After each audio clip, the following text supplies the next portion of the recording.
Good evening दोस्तों।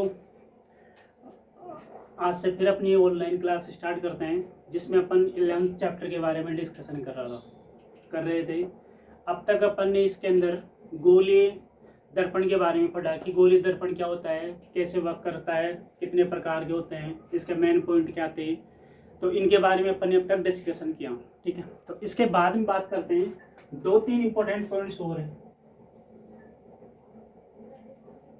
Important points. ठीक, तो इनके बारे में अपन डिस्कशन करते हैं।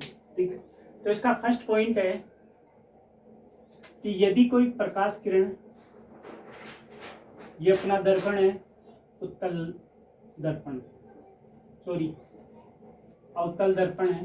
ठीक, तो जब कोई प्रकाश किरण इसकी मुख्य अक्ष के समांतर आती है, ये अपनी मुख्य अक्ष होगी, ये एम, पी और एम डैश, ये इसका द्वारक हो गया और ये क्या हो गया, इसका ध्रुव हो गया।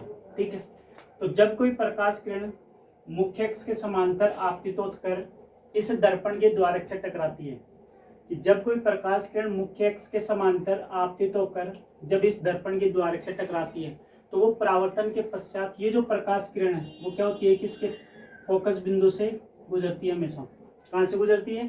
फोकस बिंदु से गुजरती है। ठीक, अगर इसी की अपोजिट बात करें कि ये अपना एक अवतल दर्पण है, ठीक, ये एम और ये एम डैश। ठीक, अगर इसके अंदर ये इसकी मुख्य अक्ष होगी, अगर कोई प्रकाश किरण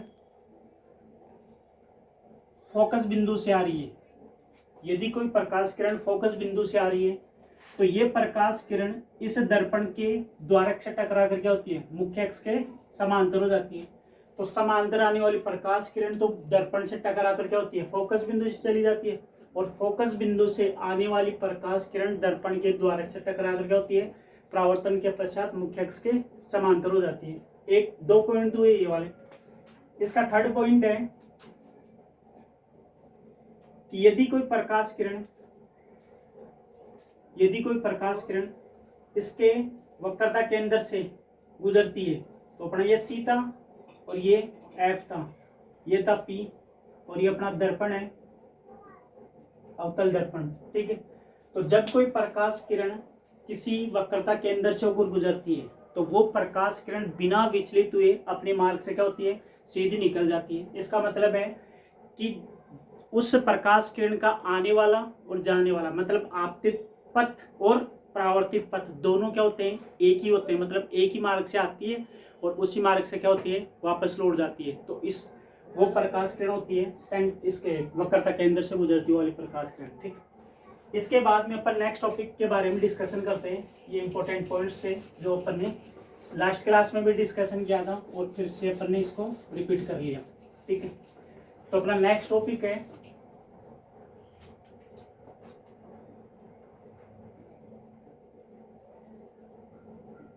दर्पण की फोकस दूरी स्मॉल एफ तथा वक्रता त्रिज्या कैपिटल आर में संबंध, कैपिटल आर में संबंध, रिलेशन बिटवीन स्मॉल एफ और कैपिटल आर। ठीक है, तो इसकी बात करते हैं। देखो भाई, अपने पास ये एक अवतल दर्पण है, पहले अपन अवतल दर्पण की बात कर लेते हैं, फिर उत्तल दर्पण की बात करेंगे। ये एम और ये एम डैश क्या है, एक उत्तल दर्पण है। इसका ये पॉइंट है ओ, सॉरी पी है, मतलब ये इसकी मुख्य अक्ष हो गई ये वाली, समझ मेरी बात। तो इस दर्पण से कुछ दूरी पर एक वस्तु रखी है ए बी, इस वस्तु से दर्पण से कुछ दूरी पर एक वस्तु रखी है ए बी, ये इसका ध्रुव हो गया पी।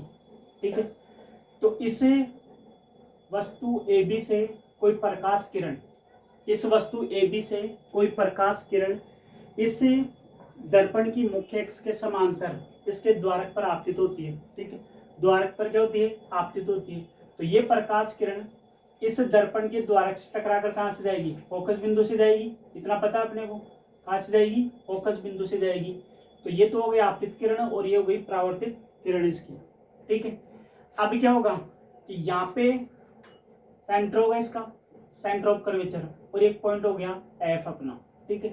तो यहाँ से इसका लंब जाएगा एक, यहाँ से ये लंब आपतित होगा इसके ऊपर, ठीक है। तो सी आप इसको नाम दे देते हो ओ, और ये हो जाता है ए। आगे बात समझ। तो ये आपतित प्रकाश किरण, ये क्या है, परावर्तित प्रकाश किरण। ये ए बी वस्तु थी, इस वस्तु से एक प्रकाश किरण निकलती है, या आप यूं कह सकते हो कि दो प्रकाश किरण निकलती है। तो एक तो मुख्य अक्ष के समांतर चली जाती है, और एक ये जो मुख्य अक्ष है उसको भी आप क्या कह सकते हो, प्रकाश किरण कह सकते हो, ठीक है।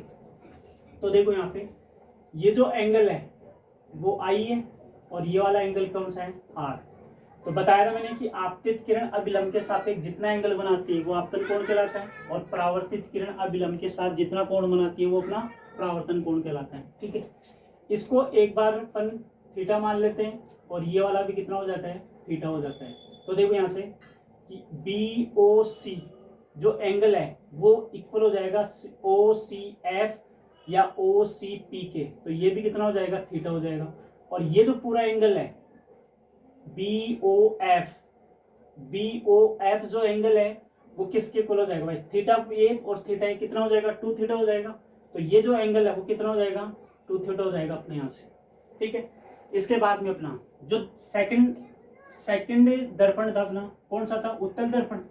तो उत्तल दर्पण के अंदर ये अपना उत्तल दर्पण है, इसमें क्या की जाती है, पॉलिश अंदर की ओर होती है इस पर, यह पॉलिश कर दी इसके ऊपर।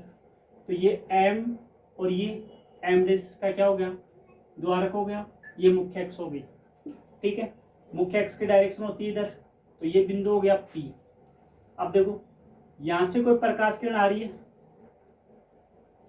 ये ए बी वस्तु है, इस ए बी वस्तु से कोई प्रकाश किरण इसके मुख्य अक्ष के समांतर आई, तो ये मुख्य अक्ष के समांतर आने वाली जो प्रकाश किरण है वो इसके द्वारक से टकरा कर क्या होगी, यूं परावर्तित हो जाएगी, यूं परावर्तित हो जाएगी। तो इस प्रकाश किरण को जब पीछे की ओर बढ़ाते हैं तो ये प्रकाश किरण अपने को पता है कि इसके फोकस बिंदु से होकर गुजरती है, कहां से, एफ से। कहां से गुजरती है, एफ से गुजरती है, ठीक है। अब इसका भी एक अभिलंब होगा, तो ये इसका अभिलंब हो जाएगा ये वाला। आगे बात समझ में। तो ये है सी इसका, तो इसको नाम दे देते हैं, जैसे यहाँ पे नाम दे रखा है ए और इसको नाम दे रखा है बी। तो ए बी तो आपतित प्रकाश किरण और ये परावर्तित प्रकाश किरण होगी, इसको नाम दे देते हैं क्यू। तो ये क्यू क्या हो जाएगी, परावर्तित प्रकाश किरण हो जाएगी। तो ये जो एंगल होगा वो तो आई होगा, और ये जो एंगल होगा वो कितना हो जाएगा, आर। आगे बात सुन। तो यहाँ पे जो एंगल होगा उसको अपन थीटा मान लेते हैं, और यहाँ पे जो एंगल होगा वो 2 थीटा हो जाएगा। आगे यहाँ पे 2 थीटा है, तो यहाँ पे भी कितना हो जाएगा, 2 थीटा। इधर थीटा बन रहा है सी के साथ में, तो ये भी कितना बना लेगा, थीटा बना लेगा, ठीक है। अब देखो यहाँ से मैं इस ए बी वस्तु, मतलब ए बी वस्तु थी, तो इसके पैरेलल में एक लाइन या ड्रॉ करता हूँ, यहाँ पे एक परपेंडिकुलर खींच देता हूँ, यहाँ से लंब खींच दिया जो एन के ऊपर क्या करता है, इंटरसेक्ट करता है। यहाँ से भी क्या कर दिया अपन ने, एन लाइन खींच दी जो एन के ऊपर क्या करते हैं, इंटरसेक्ट करते हैं, ठीक है। तो अब निकालना अपने को फोकस दूरी स्मॉल एफ और वक्रता त्रिज्या कैपिटल आर के मध्य रिलेशन निकालना अपने, ठीक है। तो उसके लिए क्या है कि ये जो ओ एन है वो ए बी के इक्वल है, यहाँ से भी ओ एन किसके इक्वल है, ए बी के इक्वल है यहाँ से, ठीक है। तो अपन दोनों में से, तो ये तो अवतल दर्पण है और ये कौन सा अपना उत्तल दर्पण है, ठीक है। तो आपसे एग्जाम में कोई सा ही पूछे, जो मैं डेरिवेशन बता रहा हूँ वही करना है आपको। अगर ये उत्तल की बात करता है तो ये डायग्राम बनाना है, अवतल की बात करता है तो ये डायग्राम बनाना है, बाकी डेरिवेशन दोनों का सेम है, ठीक है। अब अपन जानते हैं कि परावर्तन के नियम से, तो परावर्तन का नियम, परावर्तन के नियम से, तो परावर्तन के 2 नियम थे। एक नियम तो दिया था कि आपतन कोण बराबर होता है किसके, परावर्तन कोण के। ये होता है आपतन कोण बराबर होता है किसके, परावर्तन कोण के। तो देखो भाई आपतन कोण कौन सा है, बी ओ सी इक्वल है किसके, सी ओ एफ के, जो कि अपन ने कितना माना है, थीटा माना है। इस कोण बात, तो ये कोण आई है, ये कोण कितना है, आर, जो कि अपन ने क्या माना है, थीटा माना है इसको, कितना माना है, थीटा माना है। इक्वेशन आप इसको दे सकते हो फर्स्ट, ठीक है। इसके बाद में देखो एक ट्राइंगल दे रखा है यहाँ पे ONC, right angle triangle ONC में, मतलब समकोण त्रिभुज ONC में, समझ में आ रही बात। तो ये एंगल है थीटा, तो इसके सामने की ये जो साइड है वो तो परपेंडिकुलर हो गया इसका, ये क्या हो गया इसका आधार हो गया। तो मेरे को ये वाली साइड निकालनी है इसके लिए, ठीक है। तो देखो यहाँ से अपन ये जो लंब डाला है वो इसलिए डाला है कि ये जो P पॉइंट और ये जो N पॉइंट है वो एक ही है। जब अपन इस दर्पण को सीधा करेंगे तो ये जो पॉइंट P है वो कहाँ आ जाएगा, N पर आ जाएगा। तो N और P जो दो पॉइंट है वो अलग अलग नहीं है, दोनों एक ही पॉइंट है। तो N और P दोनों एक ही पॉइंट है, अलग अलग नहीं है, ठीक है। तो अपने को दूरी का जब भी मापन करेंगे तो दर्पण के ध्रुव से करते हैं, इसके लिए दूरियों का मापन, ठीक है। तो एंगल है, तो इसमें tan थीटा लग जाएगा।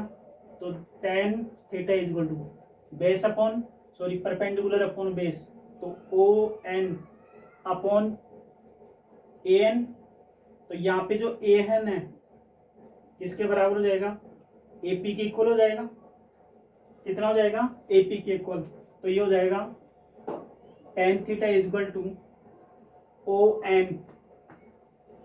ON बटे हुए AP, इक्वेशन नंबर सेकंड, ठीक है। इक्वेशन नंबर सेकंड देखो यहां से ये जो ON है सॉरी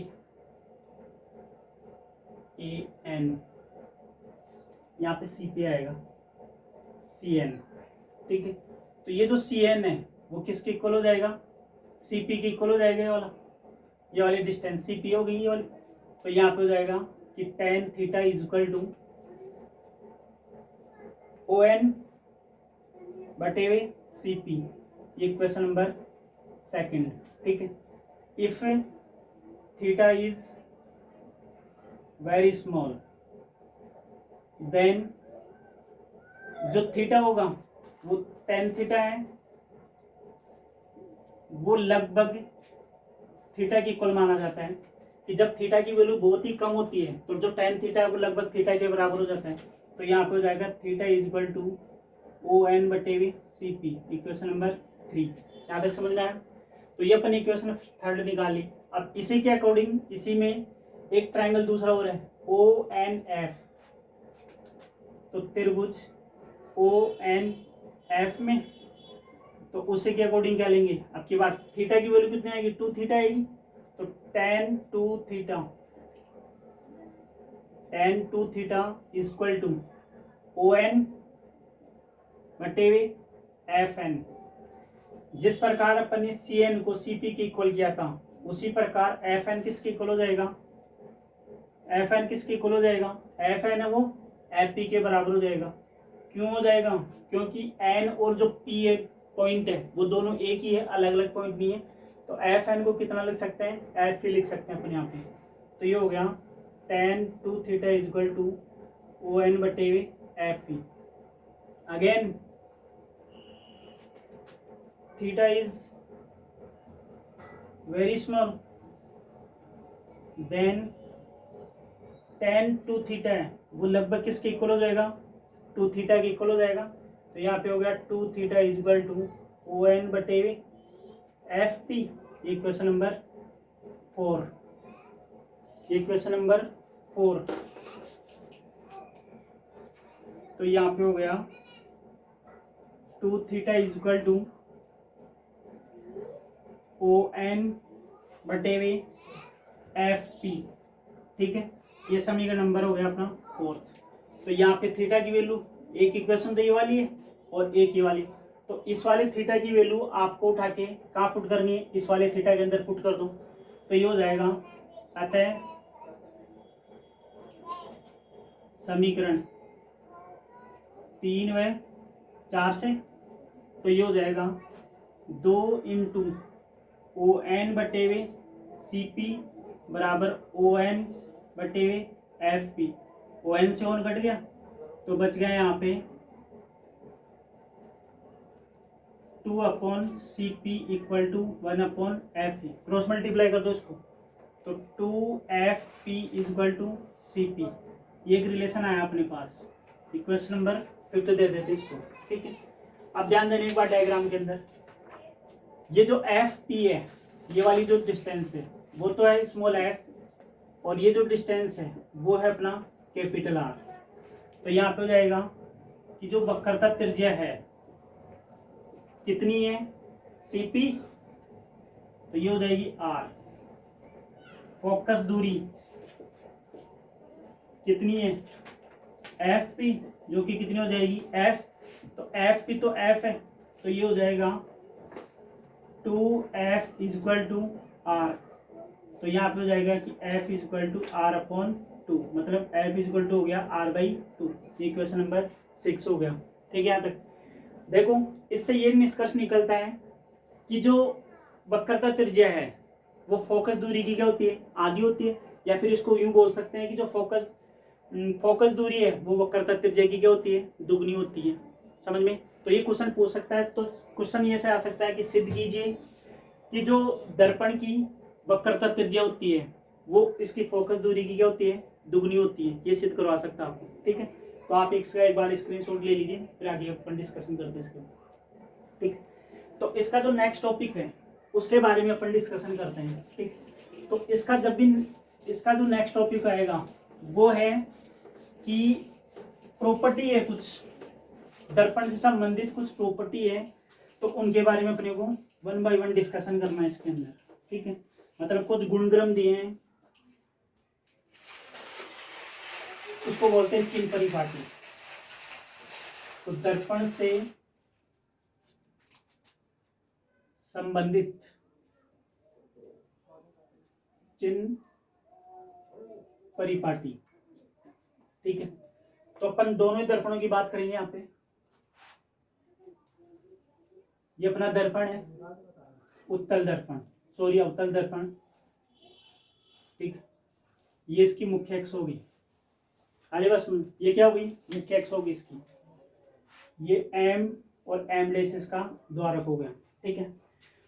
तो इसका जो पहला गुणधर्म है या पहली प्रॉपर्टी है वो ये बताई गई है कि जब भी आप दर्पण के अंदर दूरियों का मापन करते हो, जब भी आप दर्पण में दूरियों का मापन करते हो तो वो सदैव इसके ध्रुव से करते हैं। किसके ध्रुव से, दर्पण के ध्रुव से करते हैं हमेशा, जो कि कौन सा है, P। तो जब भी दूरियों का मापन करते हैं वो कहां से करते हैं, दर्पण के ध्रुव से करते हैं, ठीक है। यदि आप दर्पण की राइट हैंड साइड में जाते हो, मतलब इस दिशा में जाते हो, तब तो दूरियों को लेते हैं ऋणात्मक।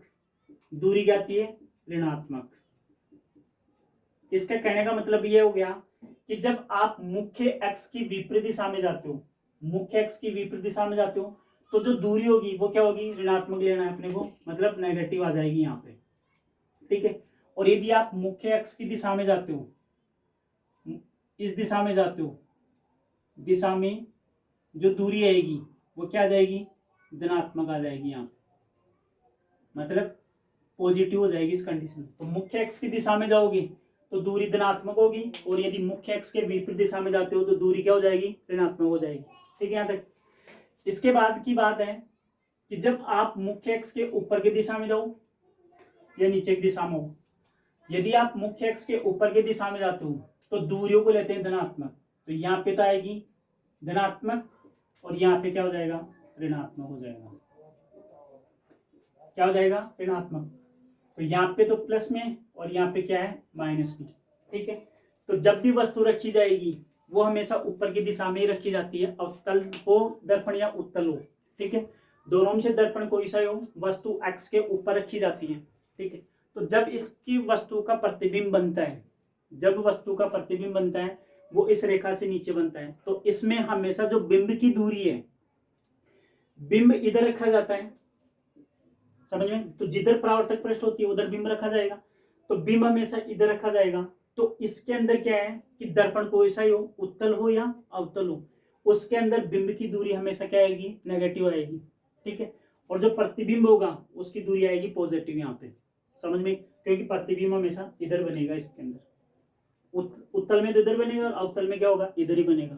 तो बात आती है अवतल लेंस की। तो अवतल लेंस में बिंब और प्रतिबिंब की जो दूरी होती है वो धनात्मक होती है इसके अंदर, जबकि उत्तल दर्पण में क्या होता है कि प्रतिबिंब इस दर्पण के पीछे की साइड बनता है, तो प्रतिबिंब की दूरी ऋणात्मक हो जाएगी उसमें, और बिंब की दूरी क्या, सॉरी, प्रतिबिंब की दूरी धनात्मक और बिंब की दूरी क्या हो जाएगी, ऋणात्मक हो जाएगी। ठीक, सदैव दूरियों का मापन इसके ध्रुव से करते हैं।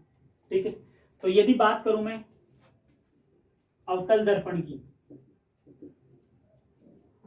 जो अपना अवतल दर्पण होता है उसमें जो फोकस दूरी आएगी वो सदैव प्लस में आएगी, सॉरी ऋणात्मक होगी इसके अंदर। अवतल दर्पण क्या होगी, अवतल दर्पण में ऋणात्मक हो जाएगी, जबकि उत्तल दर्पण के अंदर वो क्या होगी, प्लस हो जाएगी। समझ में बात करें वक्रता त्रिज्या की, वक्रता त्रिज्या यहाँ पे अवतल ले लेते हैं और यहाँ पे ले लेते हैं उत्तल। ठीक है, तो अवतल दर्पण के अंदर फोकस दूरी ऋणात्मक होगी, इसमें क्या होगी, धनात्मक हो जाएगी। वक्रता त्रिज्या इसमें ऋणात्मक आएगी, इसमें क्या आएगी, प्लस में आएगी, क्योंकि वो दर्पण के पीछे होते हैं सारे बिंदु, सारे पॉइंट, तो इसके कारण से क्या आ जाएगी, प्लस आ जाएगी इसमें। देखो एक होता है बिंब की दूरी, बिंब की दूरी को हमेशा u लेते हैं, मतलब बिंब की जो भी दूरी होगी उसको u से मापेंगे अपन। ठीक, और ये हमेशा नेगेटिव रहती है, ऑलवेज, हमेशा, दर्पण कोई सा ही हो, बिंब अवतल हो या अवतल हो।